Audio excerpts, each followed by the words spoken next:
बहुत जल्द हम आपके लिए लेके आने वाले हैं एक जबरदस्त मस्ती भरा पावर पैक्ड शो जिसको होस्ट करेंगे हम। ये हैं आपकी होस्ट, आपके खुशियों की डॉक्टर, आपके स्वस्थ और मस्त रहने का जरिया, आपकी काउंसलर काव्यल सेडानी। और ये है केतन सिंह। बस इतना ही।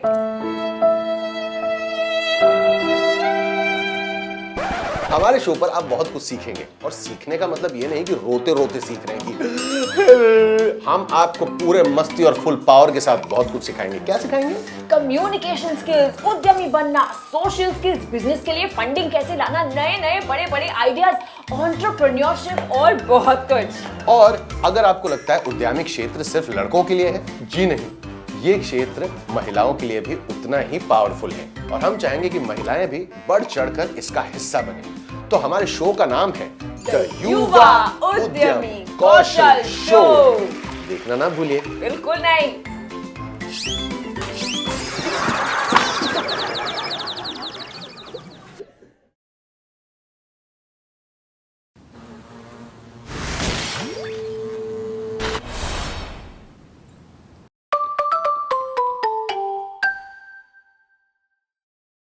नमस्ते दोस्तों, स्वागत है आप सबका युवा उद्यमी कौशल शो के 5वें एपिसोड में। मिस्टर केतन, पहली एडवेंचर स्टोरी तुम्हारी चॉइस की थी और उसमें बहुत मजा आया। अब मेरी बारी। ठीक है, of course miss Kavyal, please lead the way. Anyways, I was only leading the way while you were distracted. हम आने वाले एपिसोड में जिन कौशलों के बारे में बात करने वाले हैं वे इतने प्रभावशाली हैं कि युवा लड़कियां उनसे सीखकर अपनी जिंदगी एब्सोल्युटली बदल सकती हैं। करेक्ट। अभी थोड़ी देर पहले मैंने देखा था कि आने वाले एपिसोड्स में हम किन टॉपिक्स पे बात करने वाले हैं। बहुत ज्यादा मजा आने वाला है, मैं कह रहा हूं। I am very very excited. और मुझे पता है कि आप ज्यादा एक्साइटेड होते हैं जब हमारे सवालों के सिलसिले सेगमेंट के लिए, जहां हर एपिसोड में हम आपसे नए सवाल पूछते हैं। लेकिन काव्य, हमारे दर्शकों को कैसे पता होगा कि उन्हें पेन और नोटपैड तैयार रखना चाहिए? ओहो केतन, जब ये ग्राफिक स्क्रीन पर आएगा तब ना। अरे हाँ, खर्चा तो किया है हमने ग्राफिक्स पे। एग्जैक्टली। तो सुपर्ब। चलिए, पेन और नोटबुक तैयार रखिए, सवालों को नोट करिए और उनके जवाब स्क्रीन पर दिए गए नंबर पर कॉल करके हमें भेजें या फिर यस ऐप अपने स्मार्टफोन पर डाउनलोड करें। इस ऐप के द्वारा भी आप हमें अपने जवाब भेज सकते हैं। बिल्कुल, पहले सही 500 जवाब देने वाले विद्यार्थी जीत सकते हैं आज का सुपर इंटरेस्टिंग ग्राफिक नॉवेल, जो हम इस एपिसोड में डिस्कस भी करेंगे, हर एपिसोड की तरह। बिल्कुल। और एक बात तो तय है, युवा महिलाएं धूम मचा देंगी जब वो नए उद्यम करेंगी, नई भूमिकाएं निभाएंगी, जब वो उन सारे व्यवसायों में काम करेंगी जो अब तक पुरुष प्रधान रहे हैं। आगे बढ़ने से पहले दो युवाओं ने हमें भेजे हैं 2 सवाल। चलिए उनसे मिलते हैं। हेलो DIY शो, मेरा नाम आनंद है और मैं क्लास 12 में पढ़ता हूँ। मैं पटना में ही रहता हूँ। मुझे गाड़ियों का बहुत शौक है, इसलिए मैं अपना मोटर ड्राइविंग स्कूल खोलना चाहता हूँ। मुझे आपसे एक सवाल पूछना है, अगर मैं ड्राइविंग स्कूल खोलता हूँ तो उससे कोई पर्यावरण पर प्रभाव तो नहीं पड़ेगा? धन्यवाद। हेलो DIY स्किल्स, मेरा नाम जानसू, मैं बीटा में रहती हूँ। मैं 11th क्लास में स्टडी करती हूँ। मेरा पसंदीदा काम है गाड़ी चलाना। मैं इसे अपना करियर बनाना चाहती हूँ। तो मेरा आपसे यह सवाल है कि क्या मोटर ड्राइविंग स्कूल चलाना लड़कियों के लिए सुरक्षित होगा और मैं इसके लिए कैसी योजना बना सकती हूँ और मुझे इसके लिए क्या करना चाहिए? Thank you. आनंद, अगर आप ड्राइविंग स्कूल खोलना चाहते हैं तो क्यों ना आप हर हफ्ते कुछ नए पौधे अपने आसपास लगाएं। इससे पर्यावरण भी सुधरेगा और आपका ड्राइविंग स्कूल चलाने पर इतना संकोच महसूस भी नहीं होगा। अच्छा, मुझको एक बात बताओ, तुम क्या लगता है कि महिलाएं गाड़ी चला सकती हैं? ओए, ये कौन सा सवाल हो गया भाई पूछने का? ऑफ कोर्स चला सकती हैं। सॉरी, मैं भूल गया था। मैं परसों इनको गाड़ी चलाते हुए देख रहा था। रिवर्स गियर में 80 के स्पीड पे ये गाड़ी चलाती हैं। रिवर्स गियर में भी इनकी गाड़ी आगे भागती है। I don't know. ओके, कुछ चीजें तुम्हारी मेरी फ्रेंडशिप के बीच में है, ऑडियंस को बताने की जरूरत नहीं है। ओके, मैं पूछ रहा था क्योंकि सवाल कुछ ऐसा आया था, आप लोगों को आंसर मिल गया। शायद मैं इतनी अच्छी गाड़ी नहीं चलाती, लेकिन इसका मतलब ये नहीं है कि महिलाएं गाड़ी नहीं चला सकती हैं। महिलाएं रेस कार्स भी चला सकती हैं और मर्दों से बेटर। ओके, ठीक है भाई। अब सवालों का क्या करना बताइए लोगों को।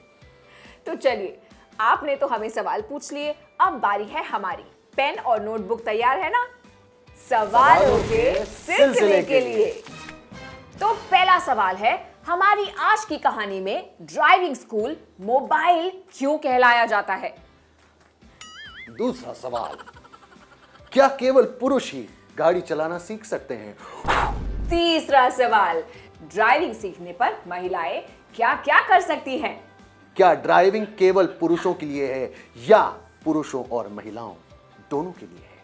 पुरुष महिला ड्राइवरों के बारे में क्या सोचते हैं? केतन, बोलो बोलो। मेरी राय तुम जानती हो कि महिला जरूर गाड़ी चला सकती हैं, लेकिन मुझे आपसे पूछना है कि गाड़ी चलाना सीख जाने के बाद आप क्या करेंगे? एक बार फिर से पूछता हूं कि गाड़ी चलाना सीख जाने के बाद आप क्या करेंगे? आप अपना जवाब हमें स्क्रीन पर दिए गए नंबर पर जरूर भेजें या यस ऐप अपने स्मार्टफोन पर डाउनलोड करके आप हमें वही जवाब भेज सकते हैं। पहले 500 सही जवाब देने वाले विद्यार्थी जीत सकते हैं आज का रोमांचक graphic novel mobile driving school for girls. तो जल्द ही भेजिए आपके जवाब। और अगर आपके पास और कोई सवाल हैं तो हमें जरूर बताइएगा। तो हमारे प्रिय दर्शकों, क्या आपको अंदाजा है कि युवा महिलाओं के लिए क्या है वो सुपर पावर जिसके बारे में कोई नहीं जानता? मुझे पता है, मैं बताऊं? तुम महिला हो? हाँ, मतलब हाँ। डिसाइड कर लो। मैं महिला तो नहीं हूँ, लेकिन मुझे इसका जवाब पता है। मैं उसका जवाब प्लीज मुझे देने दो ना। अच्छा चलो बताओ। इसका जवाब है ड्राइविंग, गाड़ी चलाना आना। हम सब ने ये कहीं ना कहीं सुना है कि महिलाओं को अच्छा ड्राइवर नहीं माना जाता। अरे फिर से? ये कहने वाले पुरुष ही होते हैं हमेशा। आई एम सॉरी, ये धारणा गलत है और मैं ये बिल्कुल नहीं मानता। मैंने कुछ दिन पहले एक रोमांचक ग्राफिक नॉवल पढ़ी जिसके बाद मेरी महिला ड्राइवर्स के प्रति मानसिकता बदल सी गई। चलो अच्छा है, किसी को तो सम्मति आई।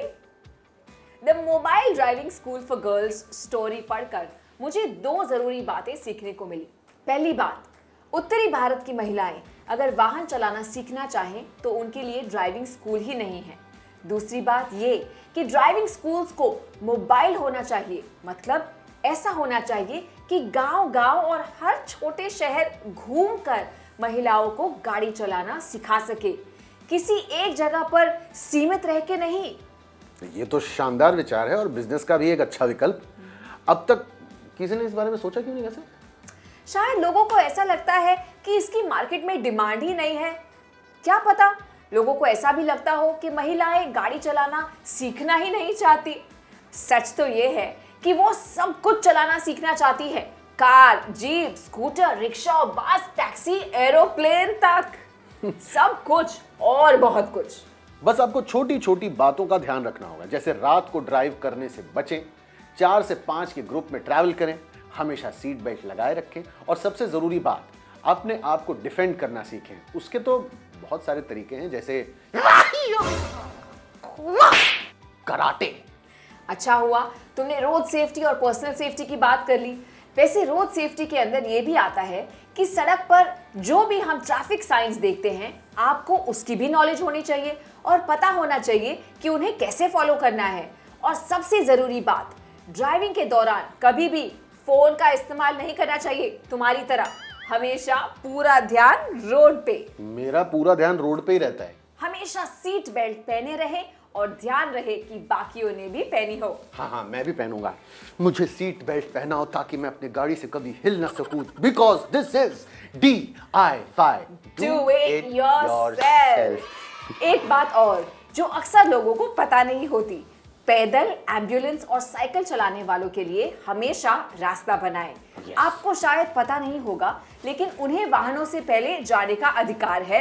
क्या आप लोग जानते हैं कि मथुरा, उत्तर प्रदेश में ऐसा ड्राइविंग स्कूल है जहां से महिलाएं गाड़ी चलाना सीख सकती हैं? जी हाँ, और सबसे बढ़िया बात, वहाँ पुरुष भी गाड़ी चलाना सीख सकते हैं। जाना चाहिए तुम्हें। तो बिल्कुल, तो जरूरी भी है। आत्मनिर्भर scooter driving school for women. आज की डेट में आत्मनिर्भर बहुत सारे शहरों में है और बहुत सारी महिलाओं को स्कूटी चलाना सिखाते हैं। तो फिर मेरे को रियलाइज हुआ कि हाँ, बिजनेस कर रहे हैं हम तो रिस्क तो है, अब मुझे इस रिस्क को मिनिमाइज करना है, तो मैं इस बिजनेस को कम से कम इन्वेस्टमेंट में करना चाहती हूँ। तो मैंने कम से कम इन्वेस्टमेंट में क्या करा कि सबसे पहले मैंने अपनी ब्रांड बनाई आत्मनिर्भर के नाम से, ठीक है। पुणे में बैठे बैठे मैंने अपने फ्रेंड्स को कॉल करा और उनके जिनके ऑलरेडी ऑफिसेस थे उनको एक फॉर्म बनाकर दिया कि जो भी लोग स्कूटी सीखना चाहेंगे वो आपके पास आके फॉर्म भरेंगे और कुछ पेमेंट देंगे, तो आप उस फॉर्म और पेमेंट को रख लीजिएगा। किकस्टार्टर और इंडिगोगो जैसी वेबसाइट्स हैं जहाँ पर लोग अपने प्रोडक्ट्स को बनने से पहले ही बेच देते हैं, बस एक कंसेप्ट के थ्रू। हमने लोगों को बताया कि हम एक स्कूटी ड्राइविंग स्कूल स्टार्ट कर रहे हैं महिलाओं के लिए, जहाँ पे एक फीमेल ट्रेनर होगी, एक महिला ट्रेनर होगी और वो महिलाओं को स्कूटी चलाना सिखाएगी।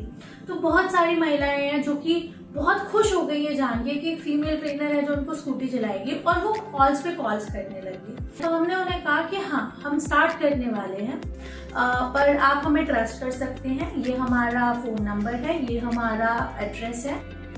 और उन्हें कहा कि आप जा सकते हैं, आप ऑफिस में देख सकते हैं, वहाँ पे ऑलरेडी एम्प्लॉयज़ थे मेरे फ्रेंड्स के जो काम करते थे। तो यहाँ पे कहीं ना कहीं मैंने बहुत ज़्यादा कोलैबोरेशन करा। मैं मथुरा में थी भी नहीं उस वक्त, मैं पुणे में थी, पर कोलैबोरेशन के थ्रू, मेरे फ्रेंड्स के थ्रू, और हेल्प मांगी मैंने उन लोगों से और उन्होंने करी हेल्प, क्योंकि उन्हें लगा कि हाँ ये कुछ अच्छा करना चाहती है। So yes, so that is how it started. And जैसे जैसे लोगों ने उसके बारे में जानना चालू करा, कुछ ही दिनों में हमारे पास बहुत सारे लोग आए जिन्होंने फॉर्म भरा और एडवांस फी देके रजिस्ट्रेशन भी करा। ये तो काफी प्रॉफिटेबल है, ये फायदेमंद टाइप का बिजनेस अपॉर्चुनिटी है। तो एब्सोल्युटली। मुझे तो बस इस बात का थोड़ा बुरा लगता है कि गाड़ी चलाने से इतना प्रदूषण होता है, मतलब पूरे प्रकृति को कितना नुकसान होता होगा नहीं। हाँ, लेकिन ये भी सच है कि हम तब तक कुछ नहीं कर सकते जब तक हमारे देश में कोई ऐसा बढ़िया पब्लिक ट्रांसपोर्ट नहीं बन जाए जो हर जगह हो, या वाहन जो सौर ऊर्जा या किसी और पर्यावरण हितैषी ईंधन से चले, जिससे हमें ग्रीन एनर्जी भी कह सकते हैं, जिसके उपयोग से बिल्कुल भी प्रदूषण ना हो। सपने सुहाने बचपन के, ये तो बहुत समय तक नहीं होने वाला, ना गांव में ना शहर में, ये सपना ही है फिलहाल। हाँ, और जब तक ऐसा नहीं हो जाता, लड़कियों को ड्राइविंग की सुपर पावर स्किल पहली फुर्सत में सीखनी चाहिए। जैसा कि हमने देखा, आप लोगों को इमरजेंसी में अस्पताल ले जा सकती हैं, एम्बुलेंस ड्राइवर बन सकती हैं, इतनी सारी डिलीवरी जॉब्स होती हैं। आप सीख लें गाड़ी चलाना, उसके बाद आप कुछ भी कर सकती हैं। हमारे देश की युवा लड़कियों, अगर हम ये चाहते हैं कि दुनिया हमारे प्रति अपना एटीट्यूड, अपना नजरिया बदले, तो हमें हर उस फील्ड में काम करना होगा जहां आज पुरुष प्रधान है। अगर हमें दुनिया बदलनी है, लोगों की मानसिकता बदलनी है, तो ये बहुत जरूरी है। और जब सब देखेंगे कि लड़कियां कितनी कुशलता से गाड़ियां चलाना सीख रही हैं और बाकी सारे काम कर रही हैं, सारे सवाल उठाने वाले लोगों की बोलती बंद हो जाएगी। ऐसे बंद हो जाएगी। अच्छा, हमारे दर्शकों को ये तो बताओ कि ड्राइविंग के साथ साथ और क्या जरूरी कौशल हैं जिन्हें सीखना जरूरी है? सब्र का फल मीठा होता है। जब तक सब्र का फल मिले, ये लो तुम ये फल खाओ, ऑर्गेनिक है, हैप्पी ईटिंग। इसमें चार्जर कहाँ लगता है? वो खाने वाला एप्पल है, मोबाइल वाला एप्पल नहीं। हाँ? इससे पहले कि हम आगे बढ़ें, आइए देखते हैं the mobile driving school for girls की कहानी। लड़कियों को आगे बढ़ने से कोई नहीं रोक सकता। जरूरत है लोगों का माइंडसेट बदलने की। हाँ, बस ऐसे ही धीरे धीरे चलाओ। अरे सामने देखो, गाड़ी चलाना लड़कियों के बस की बात नहीं है। नो शेम, मैं तो ऐसा कभी ना करूं। सड़कें लड़कियों के लिए सेफ नहीं होती। तुम नहीं चलाओगी। फरहान का एक्सीडेंट हो गया है। अगर फातिमा तुम्हें समय पर नहीं लाती तो बहुत ब्लड लॉस हो जाता। चलो तुम्हें लाइसेंस दिलवाते हैं। और इसके बाद फातिमा अनस्टॉपेबल थी। मैं ऑल विमेन ड्राइविंग स्कूल खोलूंगी और सारी लड़कियों को एम्पावर करूंगी। और ऐसे फातिमा ने बिहार की हर लड़की को गाड़ी चलाना सिखाया और सेल्फ डिपेंडेंट बनाया।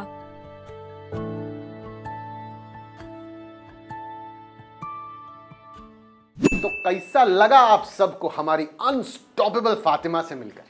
ये फातिमा के पापा भी ना जब तक झटका नहीं लगाना तब तक समझ नहीं आया कि बेटी के लिए ड्राइविंग सीखना मतलब सबका फायदा।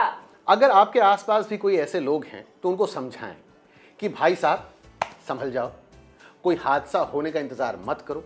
सोचो, फातिमा ने ड्राइविंग स्कूल स्टार्ट करने के बाद कितनी सारी लड़कियों और महिलाओं को आत्मनिर्भर बनाया होगा। आत्मनिर्भरता से आता है आत्मविश्वास और आत्मविश्वास से आता है साहस, सफलता, खुशहाली। सोचो फातिमा ने कितनी खुशियां फैलाई होंगी। तो हमारा उद्देश्य होना चाहिए कि ज्यादा से ज्यादा महिलाएं ड्राइविंग सीखे। ले चलते हैं कोलकाता की सड़कों पर और मिलवाते हैं सुषमा मिद्दे से।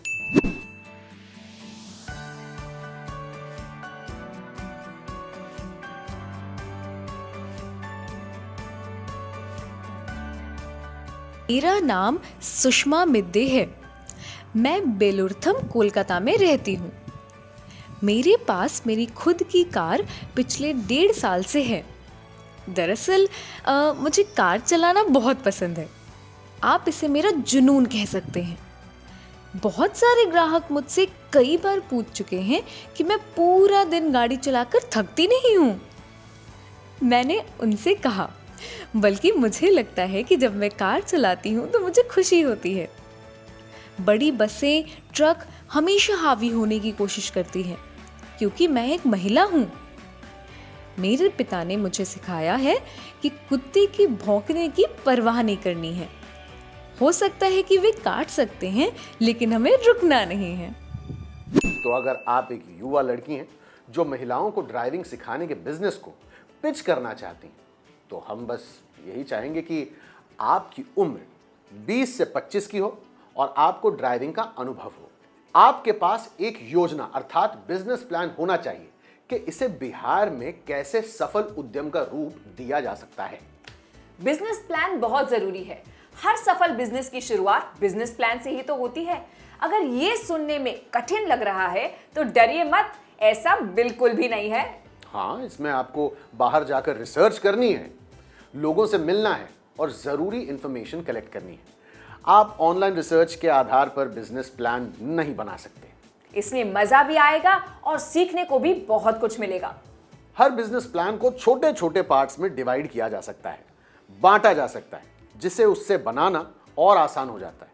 पहले आप किस समस्या को सुलझाना चाहते हैं, दूसरा आप कैसे उसे अलग तरीके से सुलझाएंगे, कैसे आपका प्रोडक्ट या सर्विस बाकियों से अलग और बेहतर होगा, और तीसरा आपको इसे शुरू करने के लिए किन किन रिसोर्सेज यानी साधनों की जरूरत पड़ेगी, जैसे जगह, सामान, गाड़ी लाइसेंस आदि।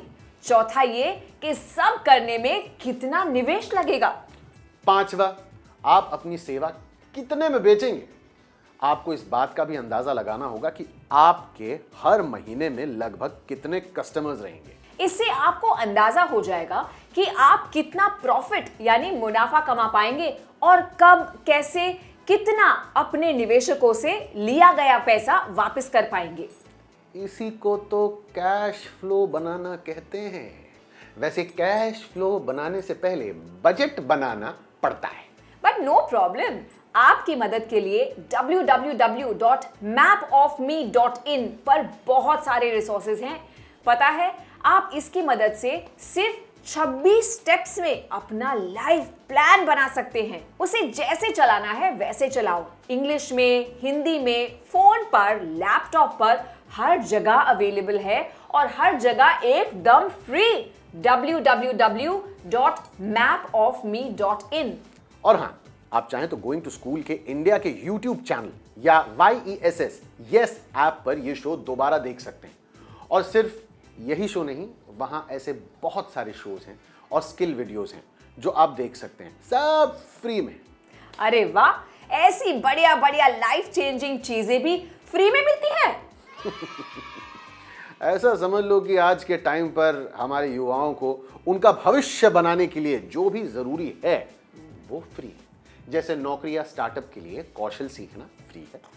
आप जब चाहें, जहां चाहें, वो स्किल्स सीख सकते हैं और प्लान बना सकते हैं और अपने करियर का सफर शुरू कर सकते हैं।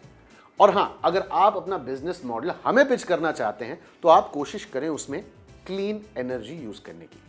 क्या तुम बता सकती हो कि क्लीन एनर्जी में क्या क्या आता है? यस, सौर, हवा, पानी, रिसाइकल कचरे से बनाया गया बायोगैस और बहुत कुछ। इस पर और सेल्फ डिफेंस पर तो हम आगे बहुत चर्चा करने वाले हैं। ओए, आराम से। डांस पे चांस यार, सॉरी, चांस पे डांस बोलते हैं। चांस पे डांस, मेरा जबड़ा मेरे हाथ में होता उसके क्यों?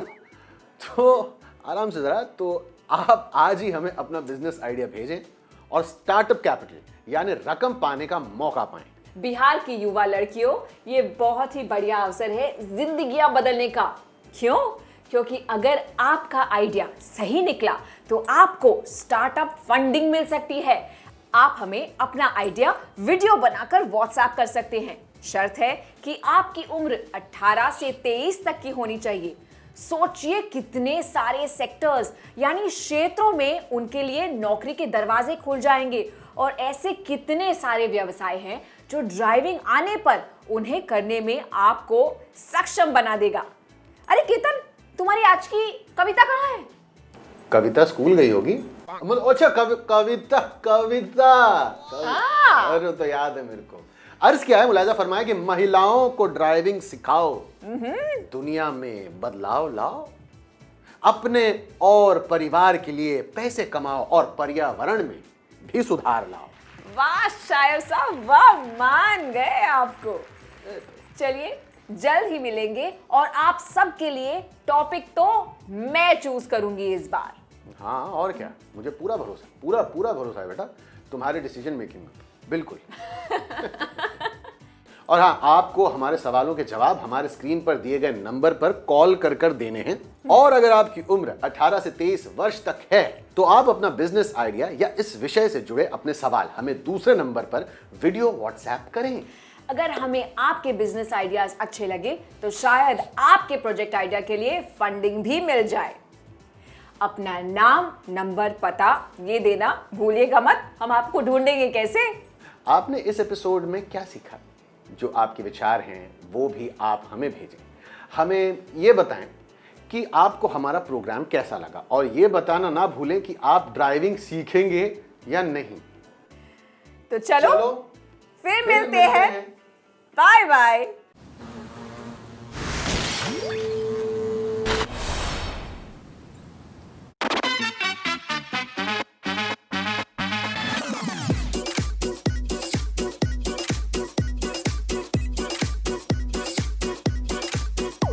बहुत जल्द हम आपके लिए लेके आने वाले हैं एक जबरदस्त मस्ती भरा पावर पैक्ड शो जिसको होस्ट करेंगे हम।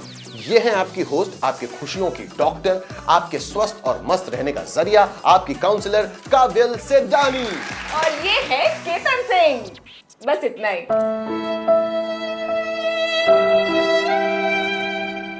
हमारे शो पर आप बहुत कुछ सीखेंगे और सीखने का मतलब ये नहीं कि रोते रोते सीख रहे हैं कि हम आपको पूरे मस्ती और फुल पावर के साथ बहुत कुछ सिखाएंगे। क्या सिखाएंगे? कम्युनिकेशन स्किल्स, उद्यमी बनना, सोशल स्किल्स, बिजनेस के लिए फंडिंग कैसे लाना, नए नए बड़े बड़े आइडियाज, एंटरप्रेन्योरशिप और बहुत कुछ। और अगर आपको लगता है उद्यमी क्षेत्र सिर्फ लड़कों के लिए है, जी नहीं, ये क्षेत्र महिलाओं के लिए भी उतना ही पावरफुल है और हम चाहेंगे कि महिलाएं भी बढ़ चढ़कर इसका हिस्सा बने। तो हमारे शो का नाम है द युवा उद्यमी कौशल शो। देखना ना भूलिए। बिल्कुल नहीं।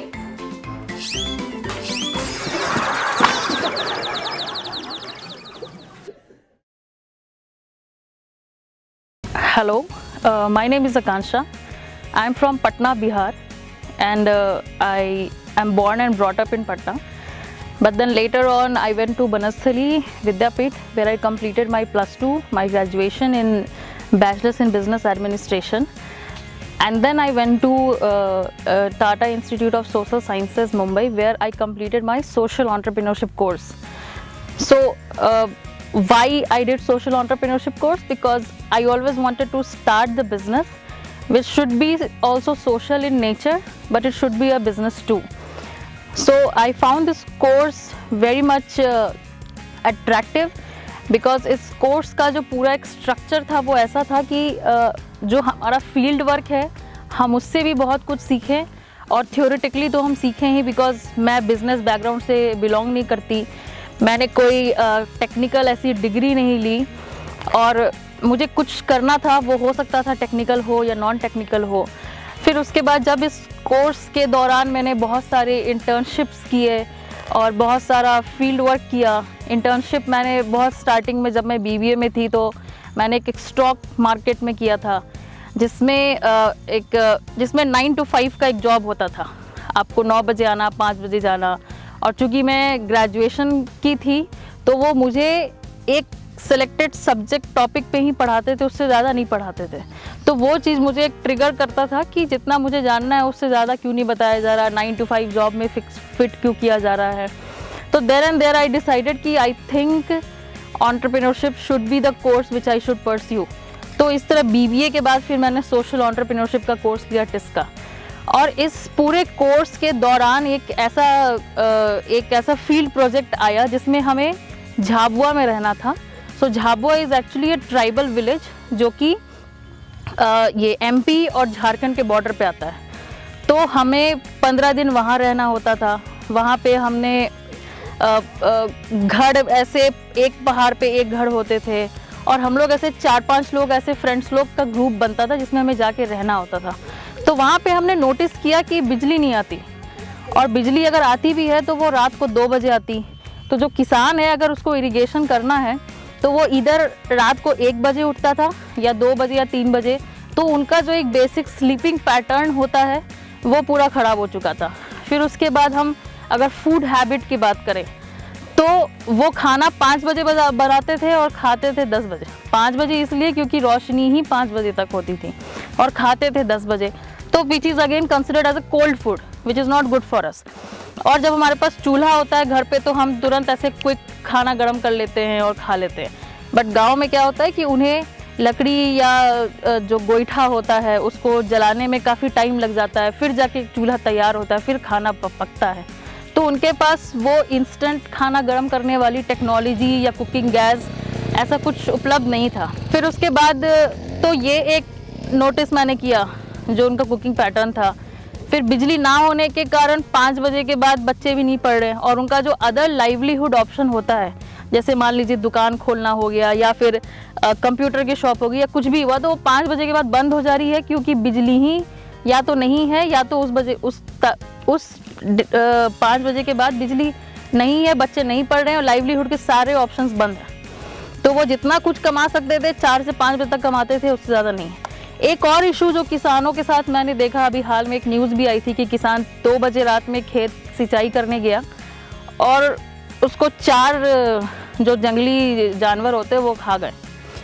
तो वो एरिया भी थोड़ा ट्राइबल वैसा ही था, और वो पास के विलेज का ये कहानी था। तो ये भी एक इशू वो फेस करते थे अपने लाइफ में, थ्रेटनिंग इशू रात को। तो ये सारा इशू को देखते हुए फिर मुझे लगा कि क्यों ना गांव में एक सेल्फ सस्टेनेबल एनर्जी का एक मॉडल बनाया जाए, और जिससे उनको सिर्फ एनर्जी मिले। So energy should not be only focus to the electricity, but it can also be the cooking fuel. और फिर उसके बाद एक नोटिस हमने ये भी किया कि जो गांव में पौराणिक तरीके से जब खेती होती थी तो लोगों के पास गाय होती थी, गाय से फिर वो गोबर निकलता था और वो उसी को खेत पे डालते थे। तो या तो आप उसको ऑर्गेनिक फार्मिंग कर लो या तो नेचुरल फार्मिंग कह लो, वो हुआ करता था, जो कि अब बंद हो गया, क्योंकि अब मल्टीनेशनल कंपनीज ने उन्हें सीड प्रोवाइड करना शुरू कर दिया, रासायनिक खाद प्रोवाइड करना शुरू कर दिया, रासायनिक कीटनाशक देना शुरू कर दिया, और वो उसके आगे की कहानी हम सब जानते हैं कि लोगों को कैंसर होना शुरू हो गया। ग्रीन रेवोल्यूशन जो पंजाब की कहानी थी वो वही थी, जब ओवरडोज हुआ बहुत ज़्यादा केमिकल फर्टिलाइजर्स का तो वो कैंसर स्टेट बन गया। और आज भी गुजरात एक ट्रेन चलती है जिसको कैंसर ट्रेन कहते हैं, जो कि पंजाब से गुजरात जाती है। तो उस पूरे चीज़ों को नोटिस जब हमने किया तो फिर समझ आया कि बायोगैस प्लांट ही एक वन स्टॉप सॉल्यूशन मुझे दिखा जो हम गांव में सेटअप कर सकते थे। और फिर उसके बाद फिर मैंने इस पर रिसर्च शुरू किया। तो मैंने जब मास्टर्स किया TISS में, तो हमें एक 1 साल का रिसर्च करना होता था किसी भी एक सिलेक्टेड टॉपिक पे, और वो टॉपिक वैसा होना चाहिए जिसको हम आगे जाके बिजनेस स्टार्ट कर सकें। तो फिर मैंने बायोगैस के ऊपर एक रिसर्च स्टार्ट किया, जिसमें मुझे पता चला कि चूंकि ये टेक्नोलॉजी 1970s और 80s की है, बट उसके बाद भी ये फेल हुई, तो इसके अंदर बहुत सारे लूप होल्स थे। वो लूप होल्स ऐसे थे कि या तो लोग को अगर कंस्ट्रक्शन कर भी दिया किसी के घर जा कर के, तो उसको टेक्निकल नो हाउ हमने नहीं बताया कि अगर प्लांट में खराबी होगी तो आपको किसके पास जाना है। दूसरी एक इशू ये भी थी कि लोग कंस्ट्रक्शन तो करते थे, एनजीओ वाले करते थे या कोई अदर पार्टीज करती थी, तो वो थोड़ा सा एक मनी सेविंग वाला काम भी करते थे कि थोड़ा कम अमाउंट ऑफ सीमेंट लगा दिया, थोड़ा कम गिट्टी छड़ लगा दिया। तो जैसे घर जब हम लोग बनाते हैं और कंस्ट्रक्शन मटेरियल कम लगाते हैं तो घर ढह जाता है, वो बायोगैस प्लांट के साथ हुआ। लोगों ने कंस्ट्रक्शन मटेरियल इतना गंदा लगाया कि वो बायोगैस प्लांट गैस से क्रैक कर गया, और लोगों को ये समझ नहीं आया कि ये घटिया मटेरियल की वजह से क्रैक हुआ है, प्लांट फेल नहीं हुआ है। तो लोगों को लगता था कि प्लांट फेलियर है, प्लांट नहीं चल सकता। फिर लोगों ने लोहे का चदरा का, बहुतों ने देखा होगा अपने गांव में, वो डोम का बनता था, तो गैस बनने पे डोम ऊपर आता था और फिर डोम नीचे चला जाता था।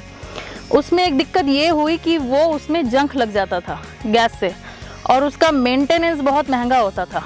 आपको हर साल वो ड्रम निकालो, उसको एक राउंड पेंट करो, और चूंकि वो लोहा था तो उसकी कंस्ट्रक्शन कॉस्ट ऑलरेडी बहुत हाई होती थी, प्लस उसकी मेंटेनेंस कॉस्ट भी हाई हुई, क्योंकि आप हर साल उसको निकाल रहे हो, उसको पेंट कर रहे हो, फिर से उसको रखवा रहे हो।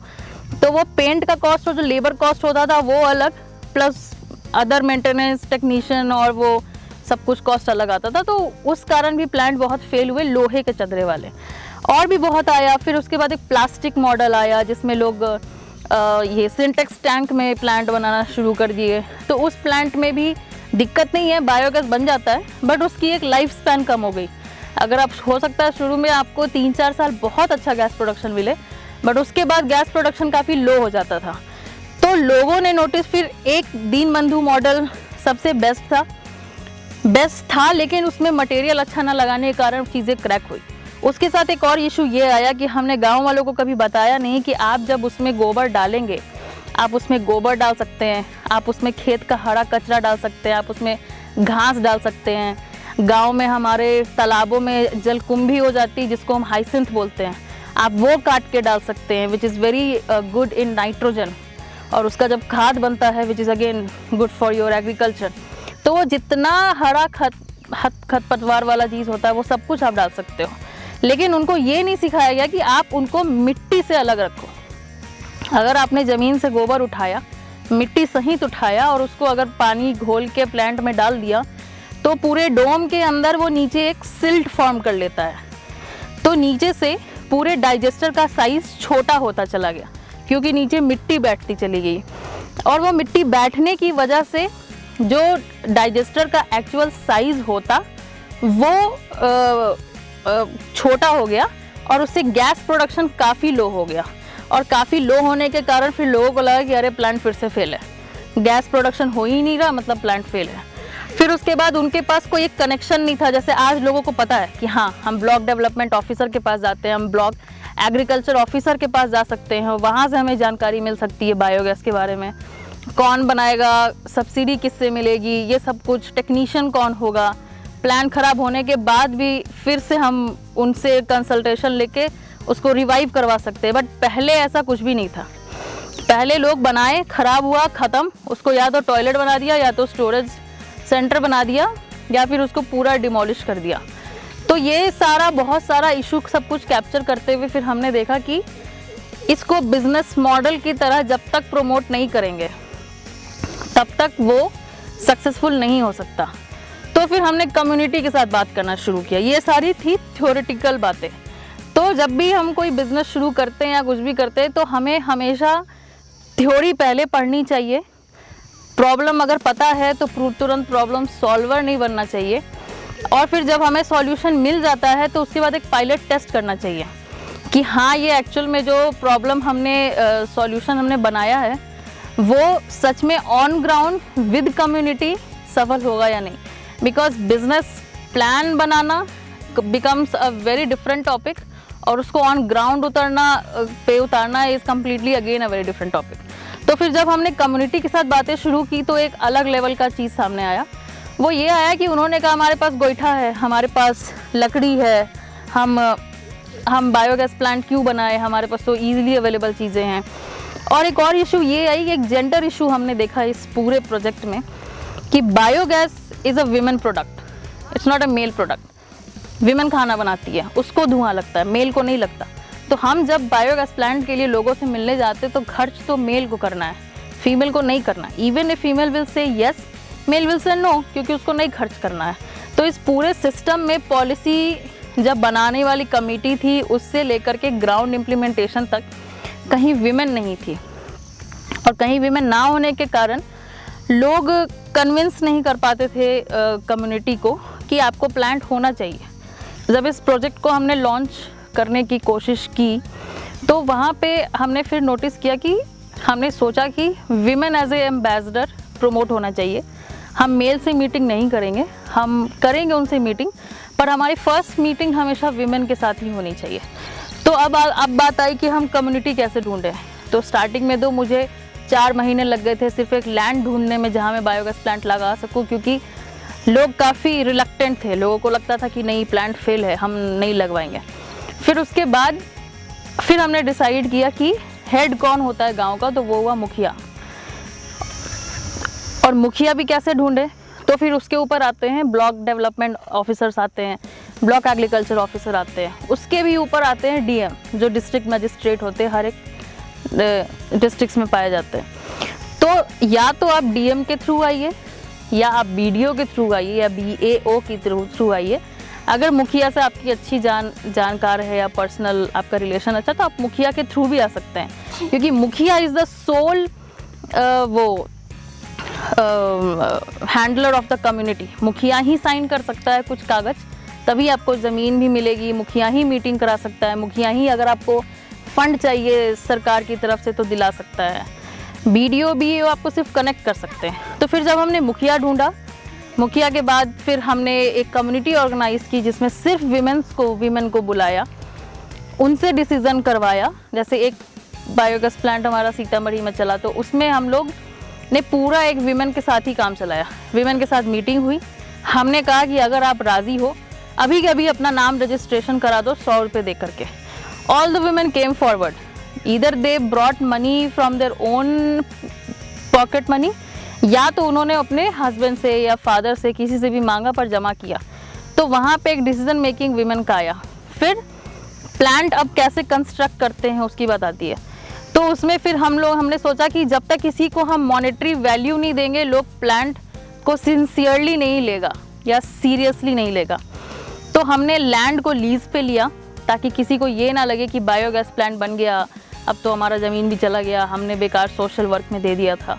तो ज़मीन लीज पे ली जाती है, बाकायदा लैंडलॉर्ड को पैसे दिए जाते हैं, विमेन एम्प्लॉय की जाती हैं, क्योंकि उन्हीं का काम होता है आप सुबह जाओ ठेला लेके या कुछ भी लेके, पिकअप लेके, कुछ भी लेके जाओ, आप गोबर कलेक्ट करो, क्योंकि आज भी घर में काम गोबर का विमेन करती हैं, मेल बहुत हार्डली वो 1-2% होते जो करते हैं। तो हमने फीमेल एम्प्लॉयमेंट हायर किया, हमने उन्हीं को बोला कि आप जाओगे रजिस्टर मेंटेन करोगे। तो जब ये बायोगैस प्लांट बनता है उसके ऑपरेशंस में हम गोबर खरीदते हैं। सिर्फ गोबर ही नहीं, घर का फूड वेस्ट हो गया, खेत का कचरा हो गया, गोबर हो गया, या अगर उसके पास तालाब है तो उसकी निकली हुई जलकुंभी हो गई, तो उसका एक रेट फिक्स हो जाता है 30 पैसे या 40 पैसे। तो एक विमेन अगर उसके पास 1 से 2 गाय है तो वो ईजिली 250 से 300 रुपये पर मंथ कमा सकती है, सिर्फ गोबर या खेत का कचरा बेच के। तो फिर जो विमेन एम्प्लॉय किया हमने, उसका काम हुआ रजिस्टर मेंटेन करना, कि आज फलाने विमेन से हमने इतना गोबर लिया, उसका आज इतना बनता है।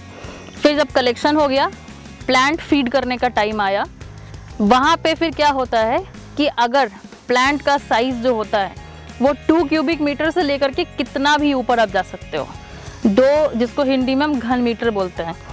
तो उसमें फिर अब प्लांट फीड करने की बात आती है। तो जितना बड़ा प्लांट है उसका उतना ही रेशियो इट इज़ 1:1। अगर 20 kg गोबर है तो 20 kg पानी होना चाहिए। उसको घोल करके फिर आप प्लांट में डालते हो। प्लांट की एक अपनी रिटेंशन पीरियड होती है जो कि 29 डेज़ की होती है। उसके बाद प्लांट में जो बायोगैस बनता है उसको मीथेन कहते हैं।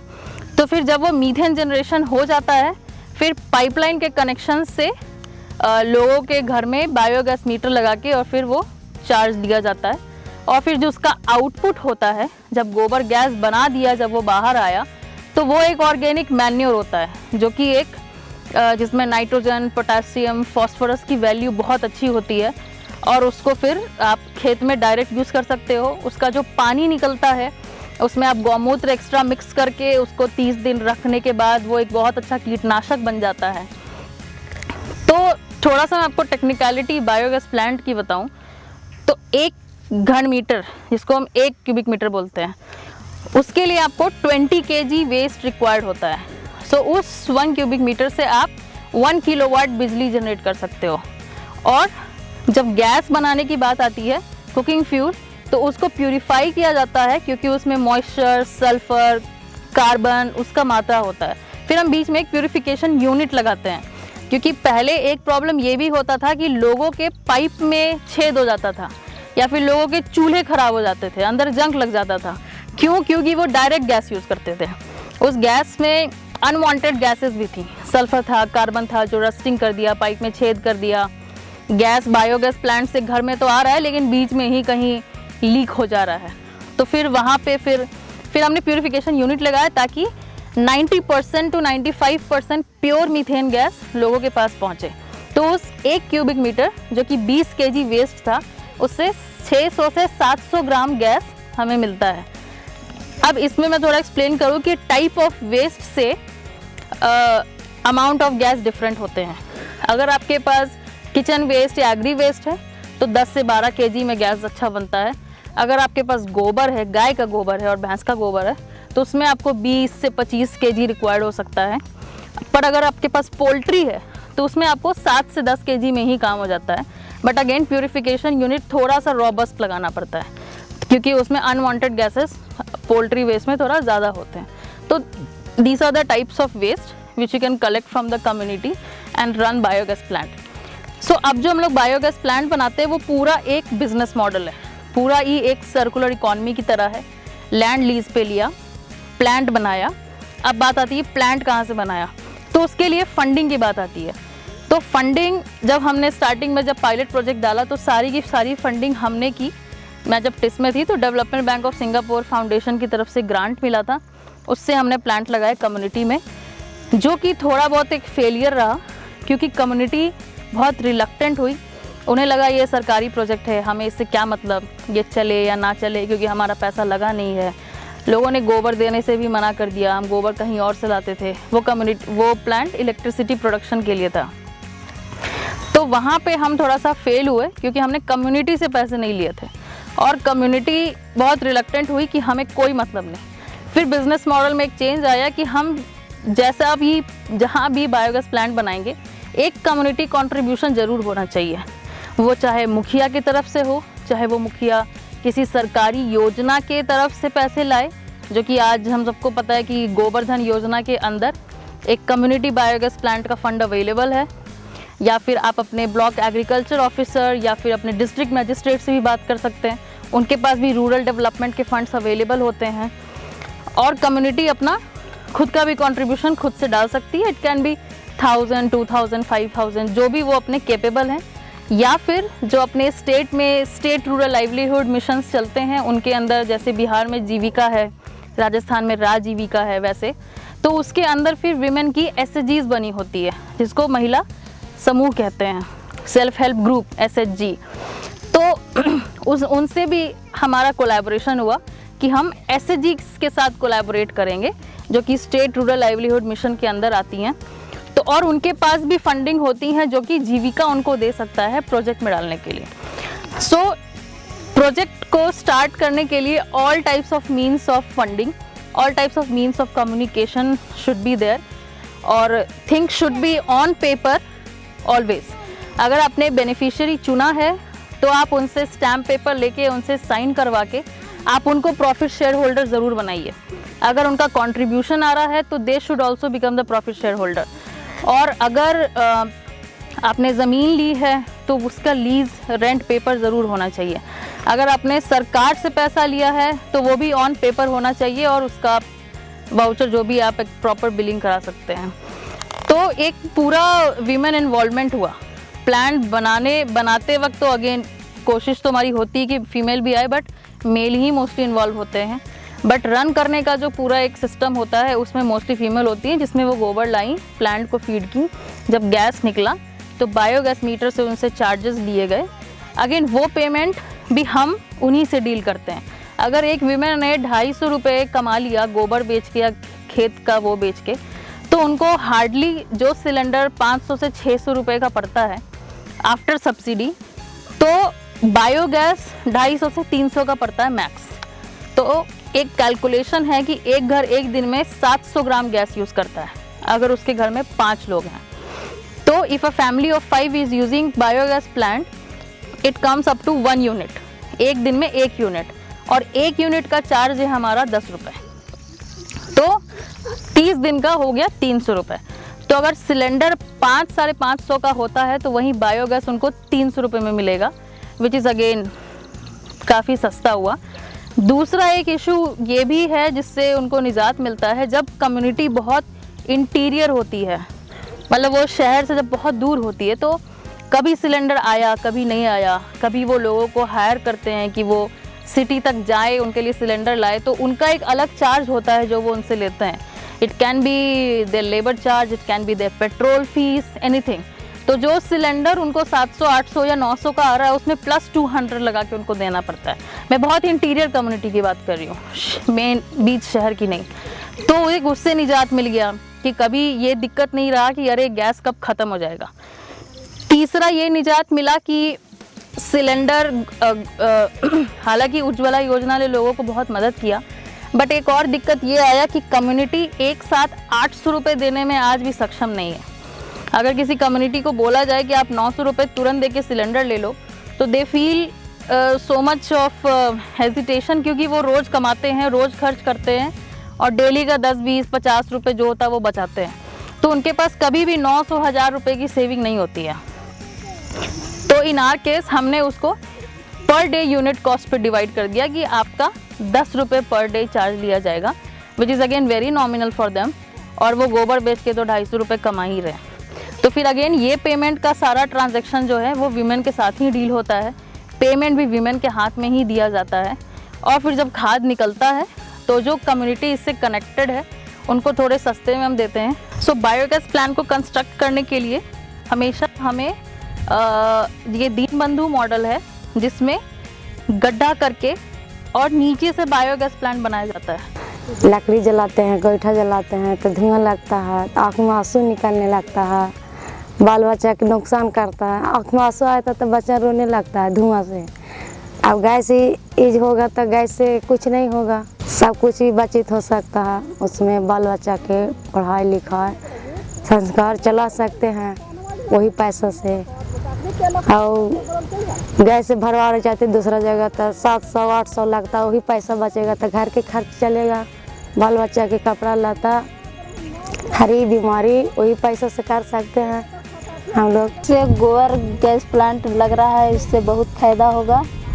और ये यूरिया खाद होता है तो इससे खेत भी खराब करता है और खेतों का नुकसान भी होता है। और जैसे हम लोग बाज़ार से लाते हैं तो बहुत महंगा भी मिलता है। जैविक खाद जो निकलेगा इससे बहुत फायदा होगा और खेत भी अच्छा रहेगा। 4 साल पहले बायोगैस प्लांट लगाया और बायोगैस प्लांट का फ़ायदा ये है कि 15 परिवार हैं।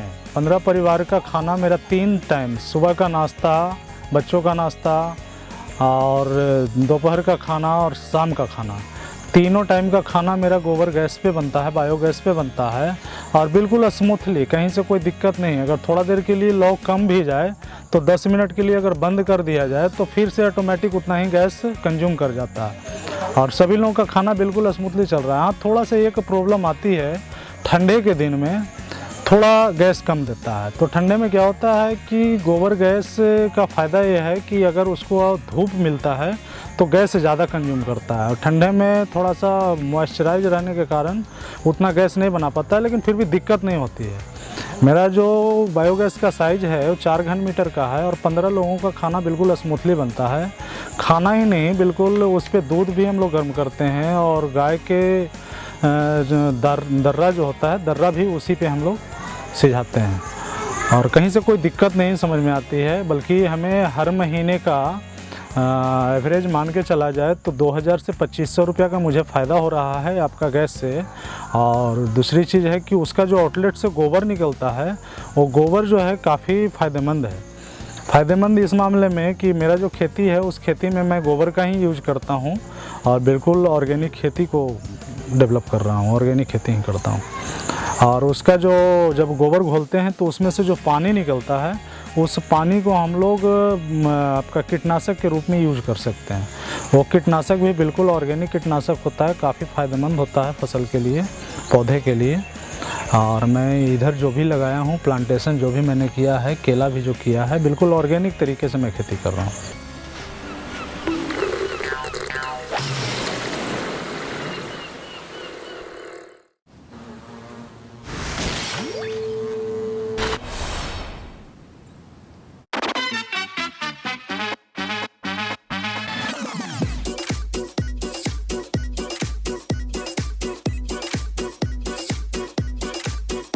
बहुत जल्द हम आपके लिए लेके आने वाले हैं एक जबरदस्त मस्ती भरा पावर पैक्ड शो, जिसको होस्ट करेंगे हम। ये हैं आपकी होस्ट, आपकी खुशियों की डॉक्टर, आपके स्वस्थ और मस्त रहने का जरिया, आपकी काउंसलर काबिल सेडानी। और ये है केतन सिंह। बस इतना ही।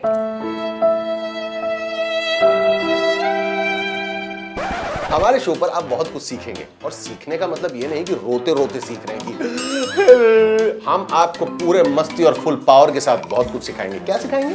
कम्युनिकेशन स्किल्स, उद्यमी बनना, सोशल स्किल्स, बिजनेस के लिए फंडिंग कैसे लाना, नए नए बड़े बड़े आइडियाज, एंटरप्रेन्योरशिप और बहुत कुछ। और अगर आपको लगता है उद्यमी क्षेत्र सिर्फ लड़कों के लिए है, जी नहीं, ये क्षेत्र महिलाओं के लिए भी उतना ही पावरफुल है, और हम चाहेंगे कि महिलाएं भी बढ़ चढ़कर इसका हिस्सा बने। तो हमारे शो का नाम है द युवा उद्यमी कौशल शो। देखना ना भूलिए। बिल्कुल नहीं।